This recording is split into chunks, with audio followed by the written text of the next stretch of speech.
বিয়ে হয়েছে প্রায় 2 মাস, তার আগে 25টা আইবুড়ো ভাত, সবারই এত রকমের রান্নাবান্না, আহামরি আয়োজন। জানি আমি পেটুক মানুষ, তাই সবার ঘরেই ভুরি ভোজ।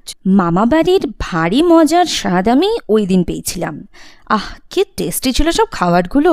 2 মাস হলো, এখনো অবধি মনে আছে মাটনটা কি যে নরম ছিল। বাঙালি বিয়ে, বাঙালি আনা, বাঙালি খাবার দাবার। প্রথমেই তাই ভাজার বাহার, কুমড়ো, বেগুন, পটল, ভেন্ডি, ওদিকে লাল শাক, মাছ আর বকফুলের বড়া, সাথে না আমার দিদার হাতের সেই স্পেশাল চাটনিটাও ছিল। প্লেটের আইটেম শেষ, এবার আসি বাটির। ফার্স্টেই ছিল ডাল, আলু পটলের তরকারি, সর্ষে পাবদা, that is one of my favourite, শঙ্কর মাছ, আর তারপরেই নরম তুলতুলে সেই মাটন। শেষ পাতে জলপাইয়ের চাটনি আর মিষ্টি। লিস্টটাই এত বড়, খেয়ে আমার কি হাল হয়েছিল বুঝতেই পারছো। এরকম ভিডিও আরও আসছে, দেখতে হলে সাবস্ক্রাইব করে রেখো।